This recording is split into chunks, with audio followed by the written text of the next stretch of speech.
vis-a-vis professional and non-professional, we have felt that our efforts to seek help have been destroyed by perhaps what is a stereotype.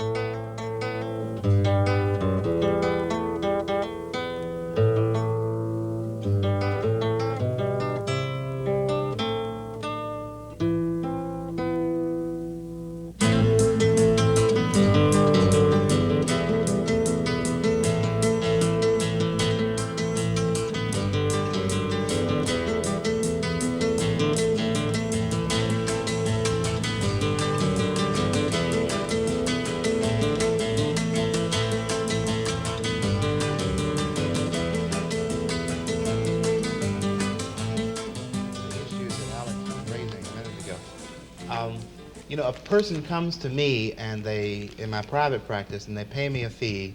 They come regularly, and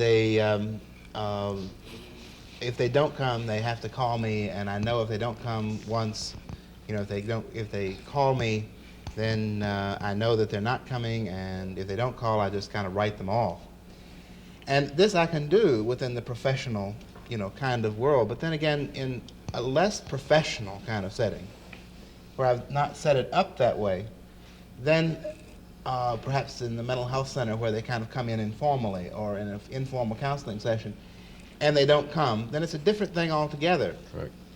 And this really brings us to the heart of our discussion today, which centers, as we know, on life counseling. And life counselors have to do not only with psychiatrists like you, John, but also with physicians and clergymen and marriage counselors and insurance agents and credit managers and lawyers too. It covers a very broad spectrum. And the kind of professionalism that is involved in life counseling, I think we'd all have to acknowledge, is here to stay. And we're all caught up in being professionals, at least those of us on this program, to one degree or another. But being a professional leads us into kind of a paradox with which maybe we can begin, and that is that there appear to be two classes in our society, the one being service professionals, who are people who are trained and educated and can expect to receive a reward for what they're doing. They often run into a problem of having a need for a larger clientele and to encourage the development of a clientele in order to perpetuate their own existence. That's one part of the paradox.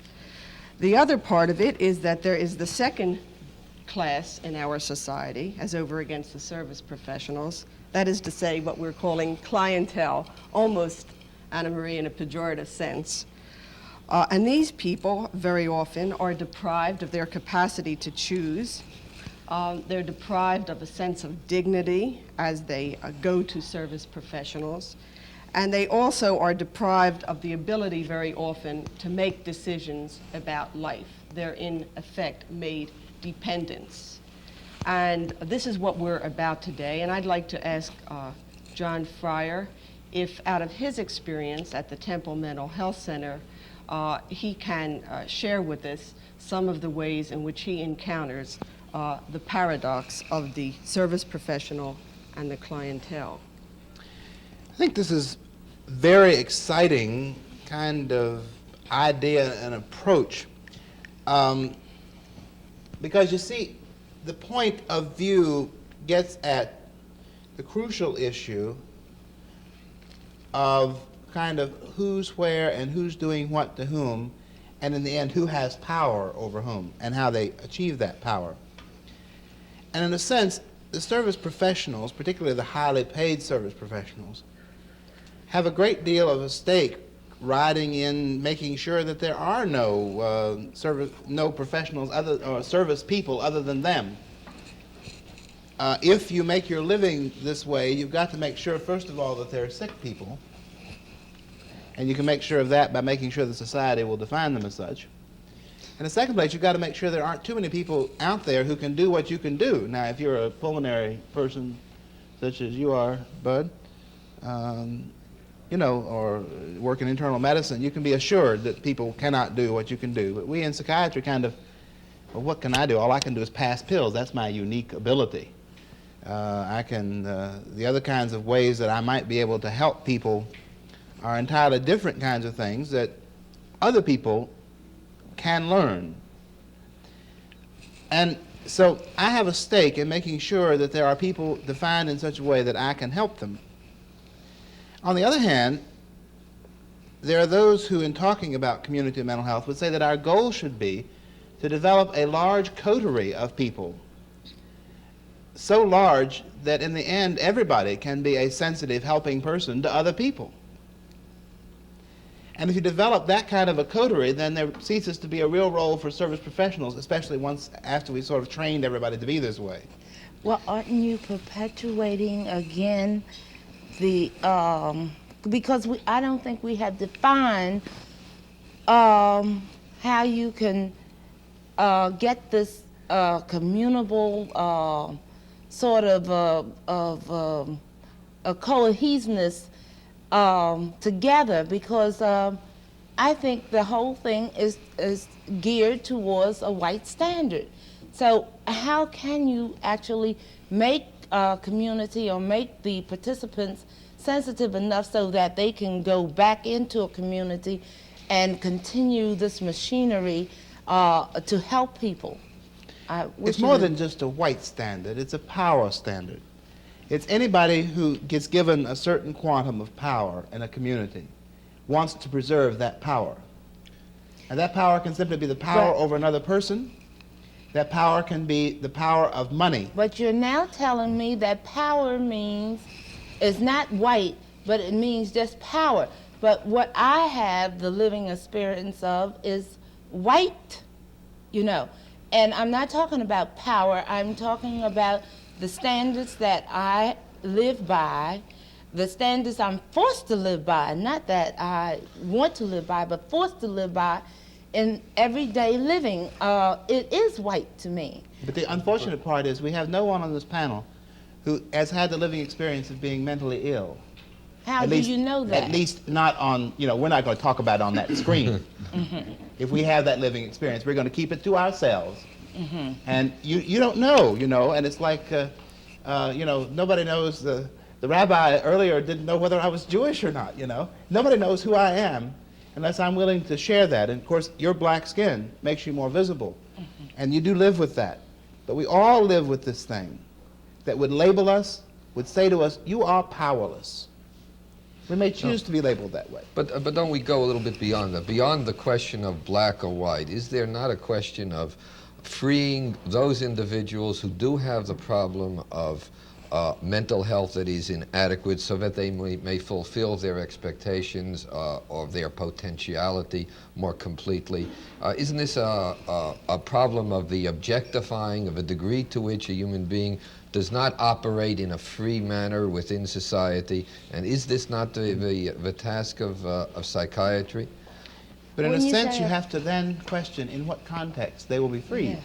Yeah. That's what I want to know, because I've been raising a question with myself about the norm. And when you say free manner, where is this?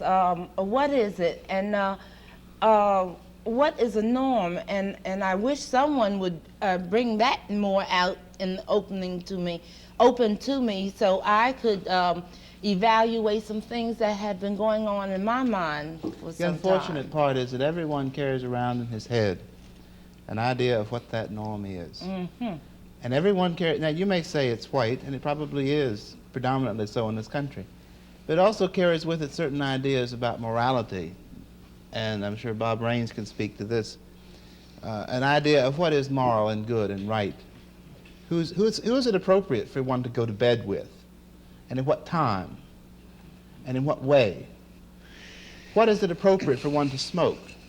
Tobacco is appropriate. Marijuana happens not to be. How is it appropriate to take a pill? It's inappropriate to take a pill if you're Catholic, and yet in another context, it's perfectly appropriate to take that pill. Another pill, it's inappropriate to take because you don't have a prescription for it. Yet if you live in the suburbs and can afford to go to a general practitioner in the suburbs and receive the same pill, a tranquilizer, an amphetamine, it's perfectly all right. John, you strike a chord in me in terms of what's proper morally, and in terms of ideological presuppositions as a counselor. One of mine, raised as a Protestant, is to have a pretty negative attitude toward adultery. Now, a married man comes to me and describes his situation with his family. His wife, maybe he's separated from his wife, and he describes his beautiful relationship with this single girl and so on.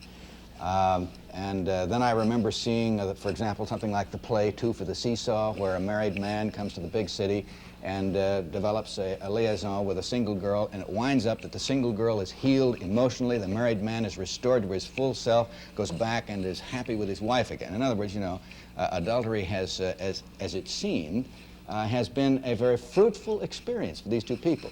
Now, so my ideological presupposition is, how can I accept or condone, as it were, decision for adultery?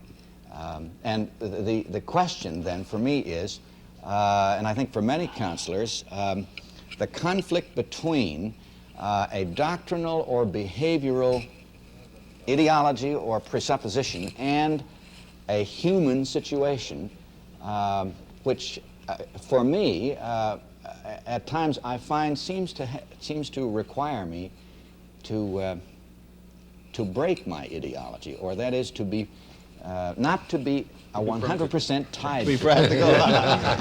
There's another thing. We got caught up in a thing that really bothers me, because I think this is what has put a lot of people into trouble, particularly the black people of this country. You're talking about norms and values when we're talking about counseling situations, and I think to me, a norm or a value doesn't make sense unless it has relationship to a human being and his ability to develop as a human being. I much prefer to think of any rules that need to be set up more like traffic lights, you know, just enough guidance. This is called situational ethics by theologians. Sure, yeah, this thing, well, you know, enough guidance so that we as human individuals can develop to our fullest in whatever direction we want to, whether it be physical prowess, whether it be intellectual achievement, whether it be just compassion and human interaction with other people, as long as our actions are reasonably respectful of other people's domains. You know, and if we do this, a lot of these things start to fall in place. But if we get caught up with norms, you know, define a norm, well, you know, but you see, all sorts of norms, and then you start making a value judgment, and then you're all fouled up. But you see, the counselor doesn't have to essentially abandon his own standards or his own tradition. All he has to be is non-judgmental, and this applies to the black person as well as to any other who comes to the counselor for aid and direction. And the problem is that of suspending judgment and allowing that individual to develop his own approach. I never abandon the 10 Commandments in sitting and speaking with a human being. That doesn't necessarily mean I have to pick up a tablet and hammer someone over the head with them. That's a ludicrous kind of an approach. And I think this is, in part, the hang-up of clergymen, of course, both Jewish and But you know, I found out that, you see, I live in a black community, and of course the white liberal counselors and professionals have always been a part of my life, not by asking, but just that they were there. And I found out that these counselors cannot take this attitude of non-judgment, because then when they're talking about passing certain laws, they write to the congressmen and to the lawmakers about their attitude from their experiences with the client that they see. Yeah, Alice, and this points, it seems to me, to a challenge to what both Bud and Bob were saying, because economic and political and health and educational institutions as over against individuals, very often don't deal with ethics situationally. And so the question becomes one more time that norms are imposed through institutional life. And the question for me here with this group is what role do professionals take in challenging the norms of institutions? as well as May I individuals. speak to that just for a moment? And it comes out of part of the discussion between Bud and Bob, and some of the remarks Bob made when we speak about what influences our counseling, or what we say, or how we withhold judgment, or how we approach another human being who comes to us for certain reasons. I think one that we've missed so far, and I think is a very important one, is what happened to us as a human being, perhaps just an hour before. It's even beyond ethics or background or religion. It's just simply, how has the world reacted with me, and how have I reacted with it? If the establishment has been, or the institution, has been particularly harsh with me the day before, in terms of demanding too much from my point of view, or not returning enough admiration for my efforts, again from my point of view, I have a feeling this affects my counseling and my approach to someone else. The person who tells me the establishment crushed him, when I feel that my establishment crushed me, gets an entirely different point of view and advice from me at that moment than if I feel that the establishment has just been marvelous to me and has given me a great grant and done all of those things. And I look at my client, you know, and ask, so what's the problem, type thing. And I think that we can speak in a great many abstractions and go far beyond this in terms of institution and community and religion. I have a feeling that many times it boils down to what happened to me 2 minutes ago. Yeah, but Anna Marie, we do have to deal with the fact, it seems to me, that we bring into society in general certain criteria or certain descriptions, some of which are more favorable than others. And consequently, certain groups in our society have not been dependent just on what has happened to you a few minutes before, but have had a consistent experience of dehumanization. But I think Anna Marie is getting at the issue, Barbara, in that why is this so? Why is it that these groups have been handled this way? And because it's a nice way of kind of taking care of life. It's kind of a nice way to feel warm and bubbly and comfortable, to have a group that you can kind of dependably say, they're no good. And they depend on me. That's right, and they depend on me. They need me. They need me very much. And that group, therefore, can be relegated to, as you call them, the black colony, Alice, the black ghetto, the black community. They can be relegated to the state mental hospital. They can be relegated to a prison. No one really I go to a prison once a month or so. No one ever bothers to ask why it is that when I go there, the group is 100% black. It's all the crime in Philadelphia performed by black people. I hardly think so, at least from my casual observations of such matters, that a lot of crime is performed by other people, but other people don't get punished for it. So that we have a highly visible group of people that we can handle our own what happened 2 minutes ago every time it comes up. Every time the establishment, us, we can say, well, we have this other group that we take care of. Because the establishment are always so busy analyzing terms and norms and values for black people. This is why you see black people in those places, just like street crime and organized crime is the thing today, and the blue minority, you know. And no, none of the blue minority, and they are part of an institution, they will not look and attack the cause of street crime, which is organized crime. And you hear your news commentators brought up into the thrust. Now, they could very well talk on other subjects and make their monies, but it is popular to bring this out, you know, as a solution barrier, and everybody is becoming a counselor, and they have separated, deliberately separated organized crime and street crime, and bringing up all kinds of solutions why they are not connected.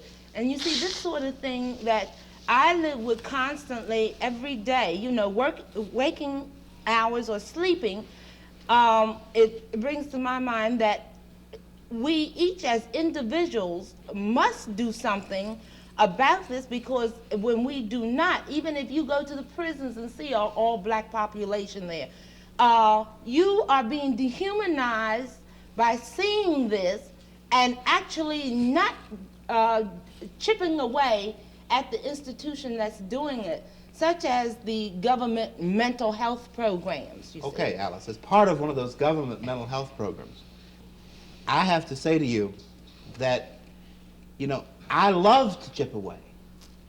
I mean, that's why I'm in it. That's why I do it, because this is my bag. I love to chip away at establishments. I have a devil of a time finding them, though, most of the time. I don't know who these people are. I have trouble putting my hand on them. It's very easy, you know, if I keep getting referrals from the same school over... Put your hand on yourself. Over and... What's that? Put your hand on yourself. It's, sweetie, it stays there a lot more than you'd like to think. Well, then you accomplished a lot that Yeah. other people haven't if you were actually But now putting what your I want hand to on do is yourself.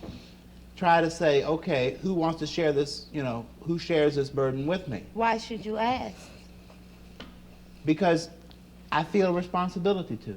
I feel a responsibility, if I am one of the, quote, privileged class, I feel a responsibility to see who else is in that, quote, privileged class. I find out when I do begin looking that I'm not really in it, and that I've been kidding myself all along. And that when I start getting a lot of referrals from one school, for instance, and instead of seeing the kids, I say, okay, I'm going to go over there and see that principal, and I'm going to go and see those counselors. Now, I can go over there. John, let me interrupt you for a moment. Doesn't this transcend the question of white and black? Aren't Yes, there just as many schools within the suburbs of this city that tend to pigeonhole kids and tend to put kids into situations and label them in a particular kind of way, No, because- developing mental I health can problems in answer the that process? no, because the establishment has also set in a nice convenient thing of 24 hours transfers for white children. You see, and black children, it is difficult, very difficult for a black child to actually get out of one of these pigeonholes. You But see, the point I'm trying to make is this. Alice, there's a universal here. There is the kind of a universal that creates similar kinds of problems among white kids. But let me too. just simply make my point, which transcends both these. That is simply that the school, I can go in there and I can raise heck with that school. I can raise heck with the district superintendent. I can raise heck with Mark Shedd. But in the end, the reality is that somebody else is in control, really. yes, because it goes on a different level. The state and money, again, comes into play. And this is the point that I'm trying to get back to what Anne-Marie said. That is that we all feel powerless. That we may handle our powerlessness in different ways. We may handle our powerlessness by putting out black people or Jewish people or whoever or students. We may handle it that way. But in fact, we all feel powerless. And as the black people do speak as they should, and as students speak as they should, and young people, and as prisoners speak as they should, and as the mentally ill speak as they should, everyone is going to feel less powerless, more powerless, When you because go- our power depends on being able to put these groups When down. you go to the ballot box to vote, do you still feel this powerlessness?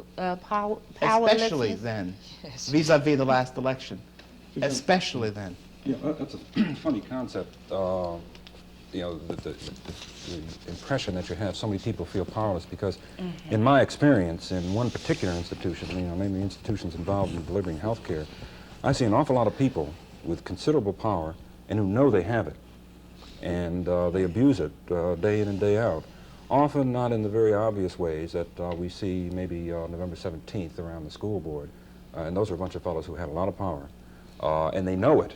Because not only can they use their physical power, but they know they have the power not to be punished for Who do you abuse mean? of the police. The police. Yeah, in the whipping heads a year and a half ago. But in the health institutions here again, there is power, and it's misused day to day. The professors of medicine, chiefs of department, physicians at all levels, and a variety of other personnel. Or a nurse on a floor. Or a nurse on the floor. Well, this is. You know, Give us some, could give tell us you, some examples. Okay, could about tell you what mean. stories, fine. Okay, a nurse on the floor, you know, whether we bring in family examples or examples that I get back, excuse me, in terms of my private patients, you know, the kind of abuse, you know, the patient wants to get to sleep. I've written for a sleeping pill, PRN, meaning as needed, this patient can have the sleeping pill. The nurse won't give it to the patient. It takes 2 hours you know, of ringing the buzzer and so forth, and then a nasty reaction, and then a delay, et cetera, and then it's 2 or 3 hours later, and then they finally get it. Or the opposite kind of thing you've written. Well, what does that mean? That the nurse is overburdened, she gets That's too many right, that's the people, or point I that she's wanna ask tired you. out, Does she or respond is to that her an fatigue? institutional or a human, or what's the that's right. problem? I don't think it's- this, I'm not denying the fact that she's overburdened, and fatigued, and she's Or is got this a to- black-white thing you're suggesting? I mean, in Well- other words, the black patient who gets this treatment. This particular kind of situation I'm talking about is, here again, one of your universals, although I'll get back to this problem of universality.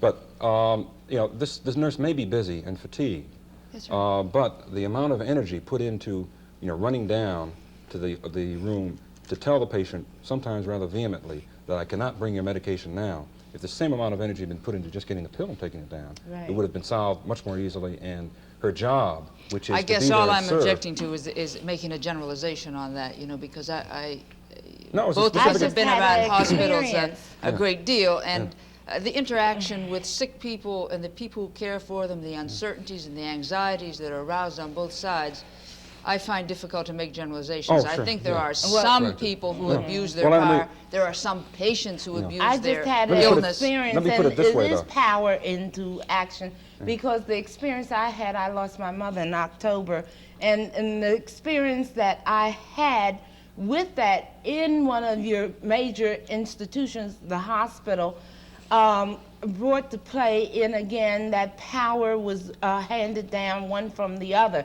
And when me as a consumer, or my mother as a consumer, saw what was going on, nurses sitting around talking and what Bud just said. And then the consumer thinking, well, I shouldn't have said anything because they might treat me worse. Now, this is what black people have been going through. And this is why when I hear people say, well, why do blacks do this and do that? We have to gamble for survival here in this country. And this has been going on. And this is what I think Bud was leaning to when he said that, he was leaning to this point about this sort of power. Yeah. And let me just add to this, because this is extremely important, because what you've done is you've supplied an automatic cop-out for a lot of people in all sorts of institutions. Namely, it's a tough situation. Well, granted, there's human interaction, there's suffering. The patient reverts to a childlike situation very often because of the situation that's presented to him. No doubt it's difficult. My point is that if I can't recognize this and deal with it, and for 8 hours of a day deal in a humane manner with sick people, then I should get out. I don't belong in that situation.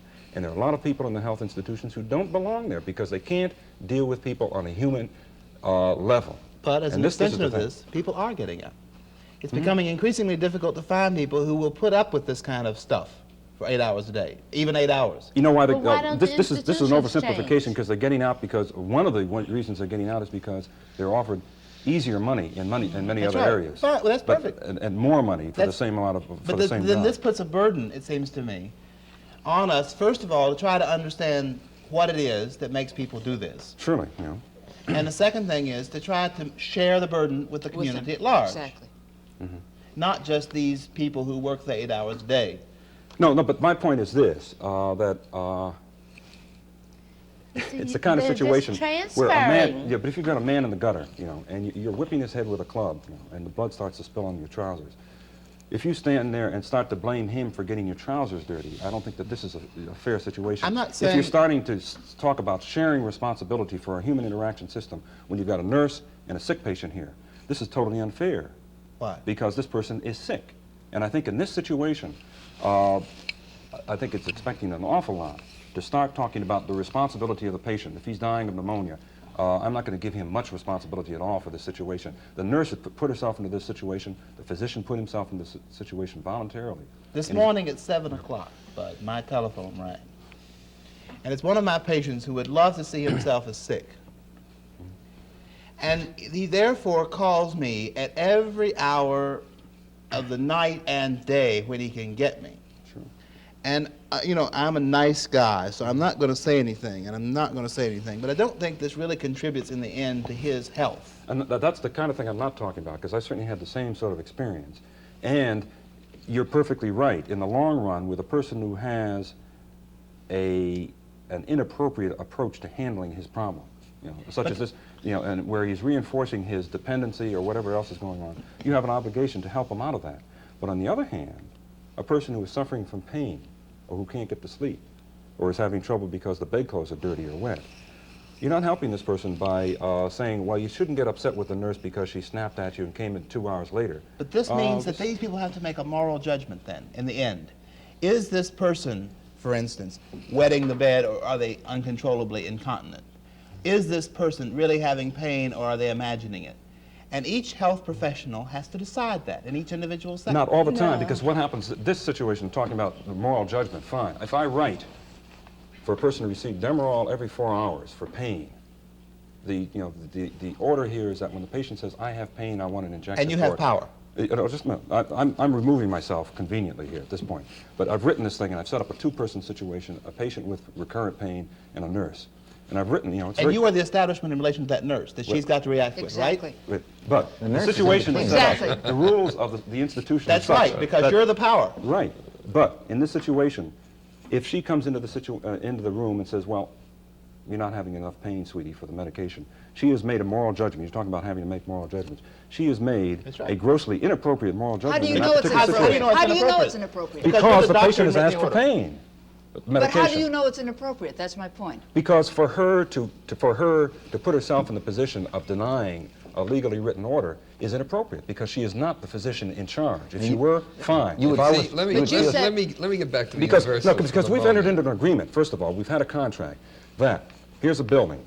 I've gone in and said, well, I've got these certain responsibilities and these chances to do things. I want to treat patients. The nurse has come in from another door and says, I want to help treat patients. I have made an agreement that when you write something on a pink sheet of paper and sign it, I will follow this.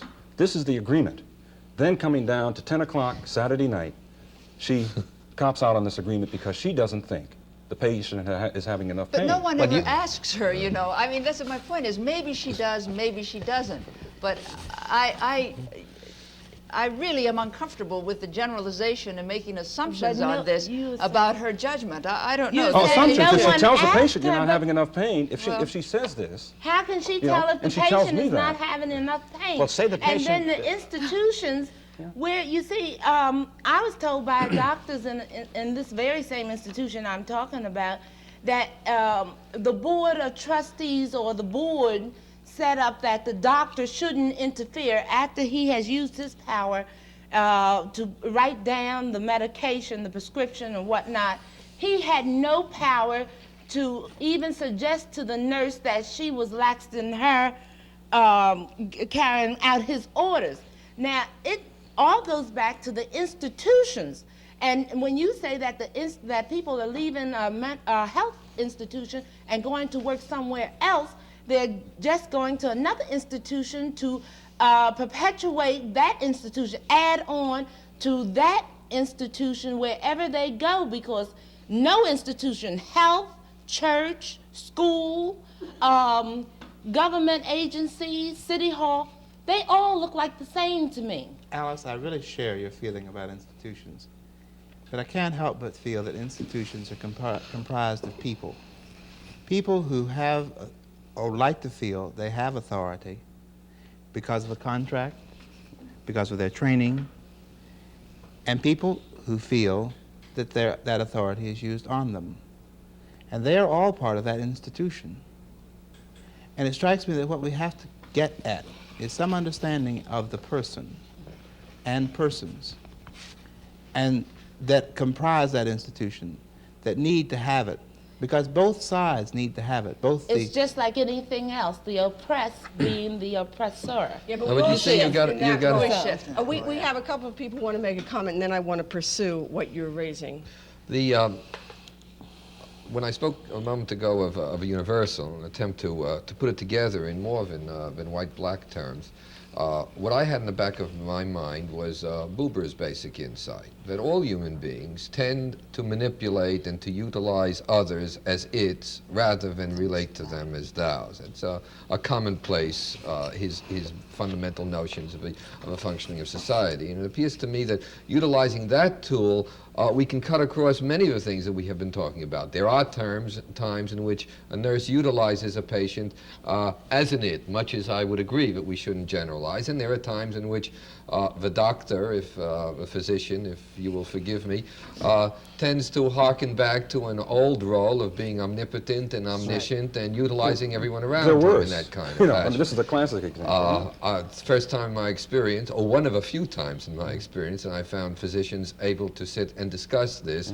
in a very open way. Most of the time they tend to get very defensive about it. But it is this that I meant when I spoke of a universal before. And the white-black thing simply gets caught up in the entire problem, and perhaps I think you're quite right. There are 2 points that are important there the to make. sensitivity that you have to it. Yeah. It's extremely important to keep in mind. First of all, I think the description of the way people have behaved in the past may be accurate, but this isn't what we're talking about today. This is not what I'm talking about. What I'm talking about is how should people, if we are to succeed as a humanistic society, how must we act? Never mind about how people have acted in the past. And this accurate description that has not necessarily any bearing on how I should act in the future.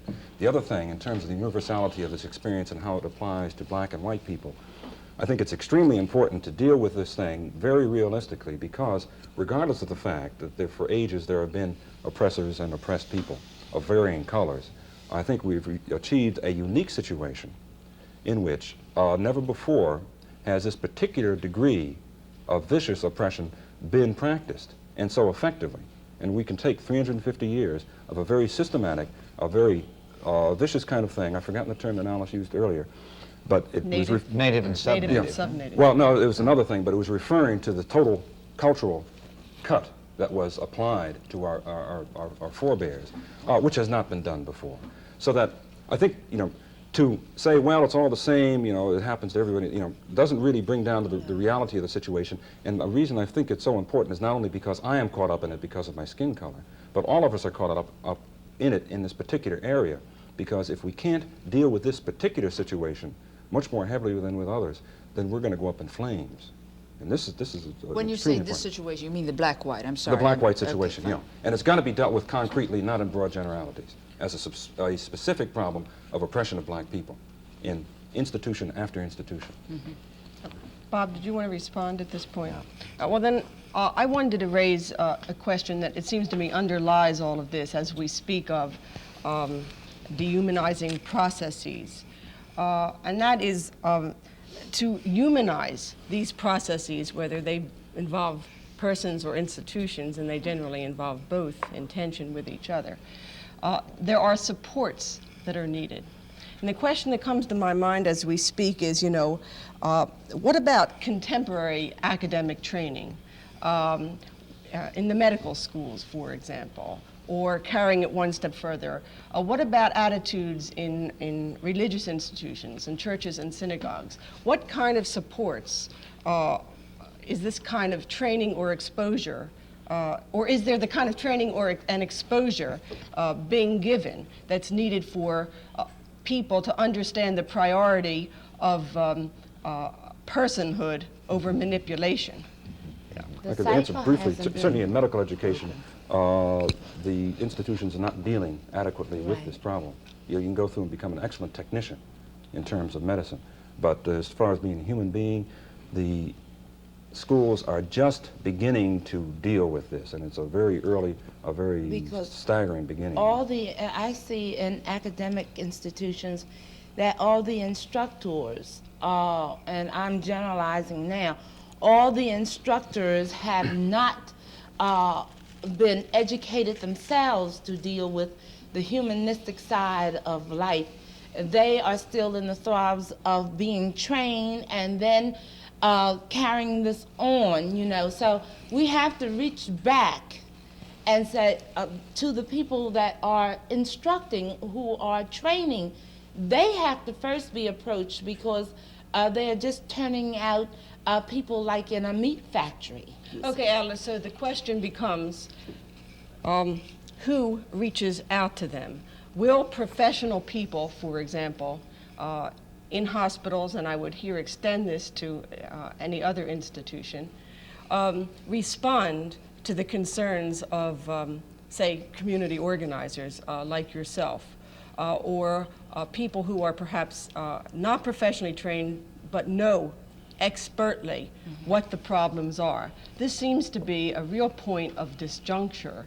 And how is it that we can collectively break the cycle so that perhaps professional people will permit their own training to come via the people whose lives are affected and whom they're treating? I don't think that they should reach out to people that have shown their credentials, such as me, a community organizer. I think this has to, because I know that I have come in contact with the professional on all levels, one way or another, in one situation or another. But I think, Barbara, are you saying about the person that cannot hold up their own like I can? Because I have trained myself to actually a confrontation with the professional. But how about the person that cannot get in a confrontation situation? This is where each professional person has to say, well, I as a human being start dealing with themselves, and I as a human being must become a collaborator with my client or the person out there, and not this sort of relationship where it's I'm on this level and you're still down here. I think this would be helpful. Well, Bud, you're going into, or in the process of going into, a new area of work. Can I ask that question? Communal medicine, Yeah. and I would probably assume that some of your motivations for going into that area are precisely what Alice is pointing to. Could you share that with us? Sure. I think this is one of the best examples I can come up with as to what kind of things need to be done to solve the problems in institutions, not relating to communities. I think medicine in general has been a classic example of a gross failure to really do what needs to be done, namely to deliver health services that are not only technically adequate, but related to the people receiving them. And if you want to talk about universally, well, I think this goes universally economically. But it's worse for the poor people because they don't have any alternatives. A rich person on the main line, well, if he gets the word that this physician is not treating him adequately, can go elsewhere. But the person who doesn't have an economic handle on the situation has no alternatives at all. But anyway, the institutions have been carrying on merrily for years, not really relating to the communities that they're serving, because they've been serving them on their own terms. The move that has been afoot for a few years now and is receiving more support is so-called community medicine.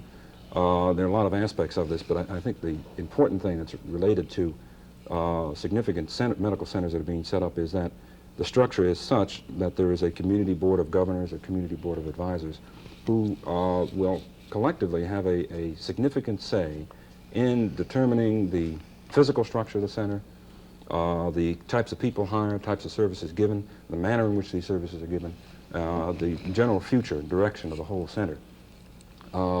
The working out of this mechanism is difficult. Whenever you're dealing with people, period, it's difficult.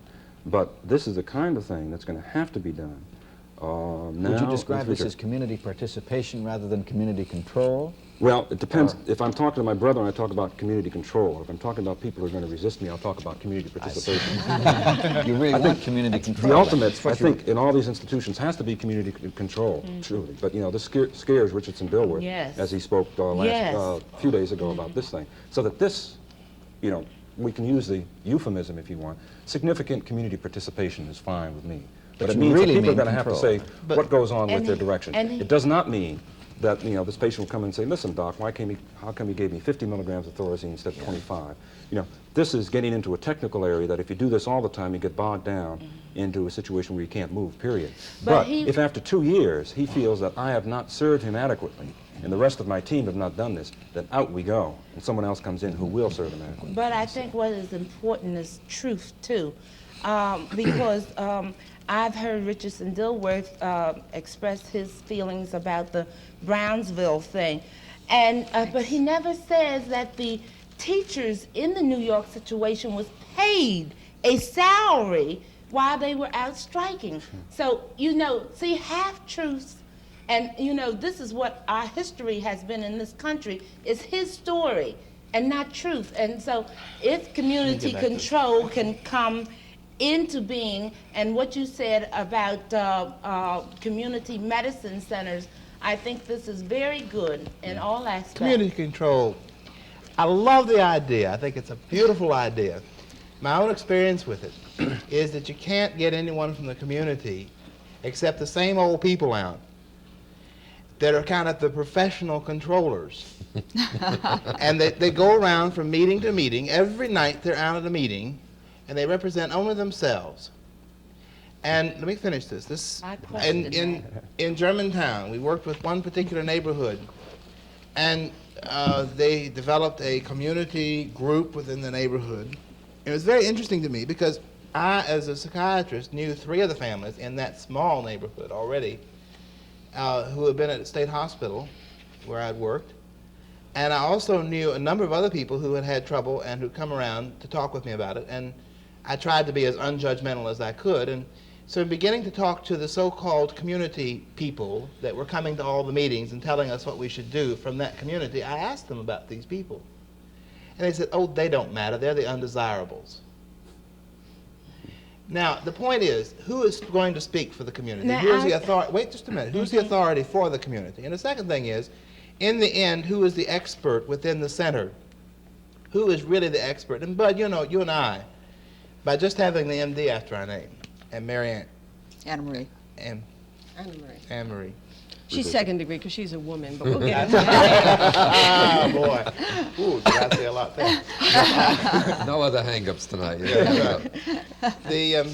You know, by having the MD after our name, we are kind of special people in a sense.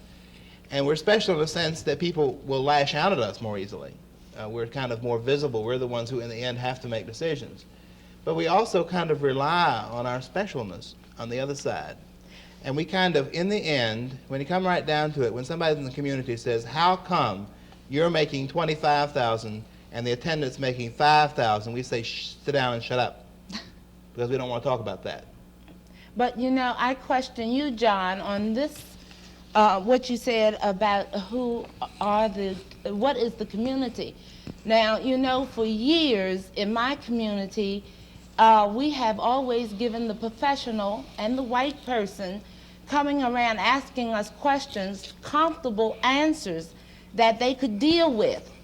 Now, you talk about a person like me, and I speak for the community in this respect. I interpret people's feeling because I get the truth, and this is why I brought truth in. I get the truth. They might give you one answer, but when they call me and talk to me, I get the real answer. And although the society, and this is against the values, have made me very unpopular because of my ideology, maybe, but they are still playing it safe and gambling with you. Have you ever questioned that? You see? Well, yeah, I question it every day because I work with this, Alice, and I have, you know, there's a couple of gals, there's Rebel and there's Laura, and there's people that work for me and tell me exactly the same thing, and I believe it, that they get things from people within the community that I'll never get. Sure. Because there's another problem here Does that mean that only a black doctor can work within this context, Yes, that's not a what I white would like doctor? to ask. I don't know, that's a No, good question. well, no, even that doesn't solve the problem because I think it's oversimplified. Because you sold out too? Huh? Because Well, in their in view? the eyes of, well, this is another thing I'm going to have to really deal with because, you know, the black community is not monolithic. Well, And exactly. and There's you Roy know, Wilkerson, earlier you- there's the black militants, Sure, and they yeah. don't agree with each other. Right. And, you know, earlier, I think it was you, Alex, you know, asked Alice, well, you know, what do black people think about this or that or whatever? Well, you know, you can't say that.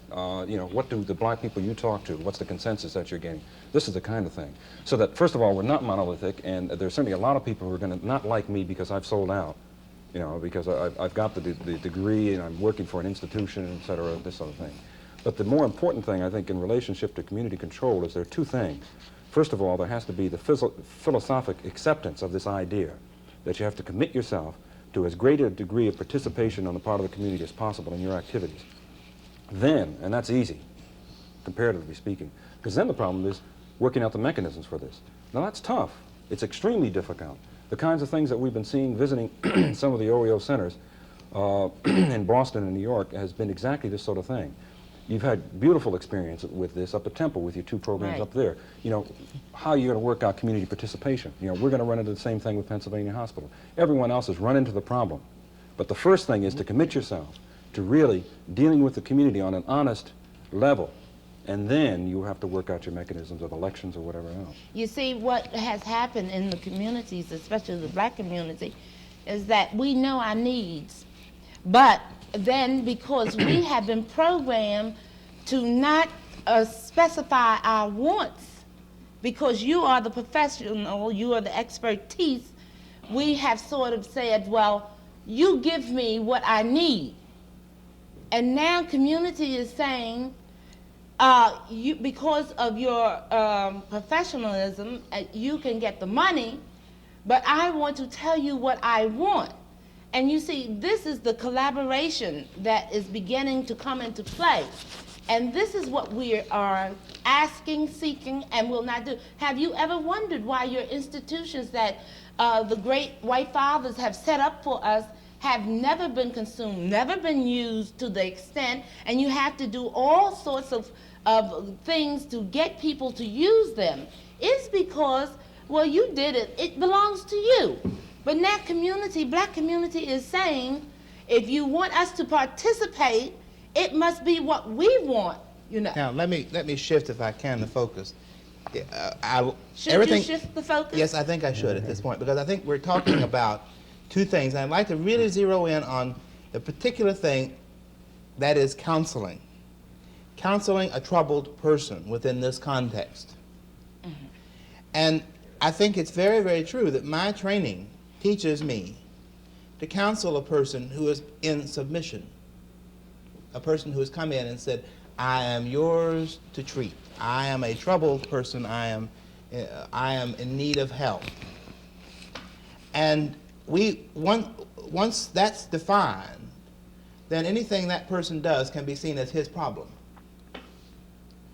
And this is, I think, the particular issue that comes much more strongly in counseling and in the kinds of ideas kind of help than it does in just treatment in a medical setting. Granted, medical settings have got to be made more humane.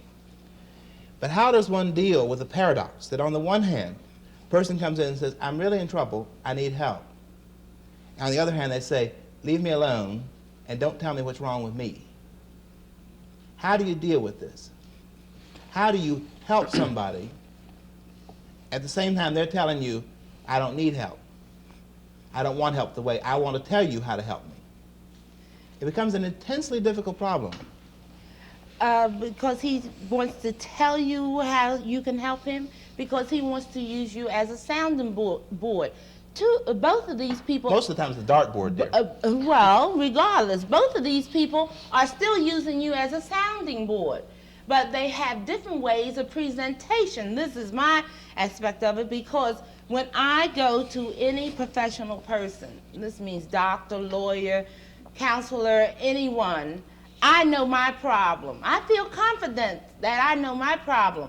But I'm saying you, and goes with community control too. You are the expert. You did get some little union paper to say that you have a degree. And so therefore, together as a collaborator, you and I together can do this sort of thing, this mathematical problem. This is how I look at it. Now the person that comes to you just purely submissive to help me, he's asking you the same thing, but maybe he's not articulated enough to tell you in these sort of words. And if you were not as dehumanized, or you said you're not, you try to act a little human, then you would understand this. I think you would see it. Yeah, I think we do. I think the point is that our professional training so much teaches us to isolate out that person as somehow bad. Mm-hmm. And we then fall into our old categories of badness. That's where you get the name militant from. Yes. Yeah. That's how Well, then are you saying, Alice, that that the person who is saying, on the one hand, go away, and on the other hand is saying, I need help, and here I'm not limiting it to black and white, but there's that in all of us that says, go away, and at the same time, I need help, is willing to receive that help as long as it's kind of a mutual relationship instead of one that's being imposed? Right. Is because this what you're pointing even to? when they say go away, they might ask a leading question or a word, that they are asking you about something, but they might want to go back to their own corner, their own community, their own colony, and think it through, and maybe you have gave him a little counseling, you know. But now the point is this. Remember then that this kind of situation puts that counselor on the cutting edge of the world. He is not capable of living, sitting back comfortably and seeing all those people as baddies and all of his people as goodies. Right. He is no longer as comfortable as he used to be. And at that point, we get into what Anna Marie said earlier. At that point, he may snap at someone. And it's very easy. I wish it were possible to say that he's not human. Sure. Well, no, the occasional snapping, you know, is no big problem because, you know, we snap at everyone. And particularly at our friends and relatives. You know, this is not Impatient. impatience. Yeah, you know, this is not the point. You know, the And occasional. doctors. Yes. Right. You know, it's not the occasional kind of irritability that one gets because of what happened the day before. You know, I'm not worried about what happened the day before. It's an interesting analogy. I'm worried about what happened 350 years ago, really. But the whole problem here is what is your prevailing attitude towards either this one person or this group of people or this group of clients. The prevalent attitude is the thing, and this is the thing that we're protesting. And it means a whole new approach to the problem. Talk about what sort of technique do you use to the person who says, I need help, but go away, I don't trust you and all this stuff. I don't know what you need to do. Maybe you need not to wear a tie or a dirty t-shirt or something. Maybe both of you should lie on separate couches. So And maybe you're exactly maybe the just same one level. should just listen and be silent. You know, This may be it I in think the that individual this situation. is something. But the You know, thing is, I think a sometimes lot of it- inaction is action. Sure, but I think a lot of it, even more than just being silent, I think is the approach on a level, you know, we are two people. You have abilities and I have abilities. Let's exchange. Yeah. Not, The here, let me help you. The basic humanity is deeper than the role, the different roles that each is playing. But the ironic What I- part what is I- that all of us in this group are, you see, part of this end of the institution, just by virtue of the fact that we're here on this program. Sometimes, though. But sometimes we then Not feel when I it's go to like, see a psychiatrist. but then at other times we feel like Yeah, we're down here. sometimes we're on the other side. Now, That's the right. point is that not only are we on the cutting edge of, you know, this business of letting the person somehow come into this kind of relationship, but we also are within ourselves on the cutting edge. We are at times up here and at times down But here. that doesn't mean too much, though, because even though I occasionally am on the receiving end, I always have the refuge that I've got that MD, I've got that academic appointment, I've got that job, and I can say, well, for this next day or 10 days or 6 months, I'm going to be in the receiving end, but I always know that I can escape back to a position of power. but And the people we're talking about, they don't have any escape But you at see, all. I think that one fundamental point has to be remembered, and that is that there's nothing wrong with power, it's the manner in which the power is used. The world is changed basically by those who have the power to change it, rather than those who completely are lacking in power, based upon